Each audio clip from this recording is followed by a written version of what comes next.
Barbecue system এখানে হইতেছে, এখানে বারবিকিউ হবে। আর এই যে আমাদের উপরে রিসোর্ট, এই যে আমাদের রিসোর্ট পত্রখানা রিসোর্ট, এই যে উপরে কাঠের ঘরগুলা, এগুলো সবগুলা কাঠের ঘর।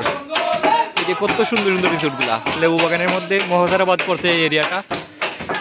এই যে ভিতরটা আমাদের রিসোর্টটা দেখেন, আমাদের রুম উপরে নেওয়া হয়েছে, এই যে একদম উপরে কাঠের ঘর, এই উপরে কাঠের ঘরটি। উপর থেকে আর একটা ভিডিও করব। আর এই যে লাঞ্চের মাঝে এখানে খুবই মজা হইতেছে, লাঞ্চের মাঝে সবাই মিলে। আমারে কান্দাইয়া পাউনি গয় পিঞ্জিরার পুষা পাখি রে, আমারে কান্দাইয়া পাউনি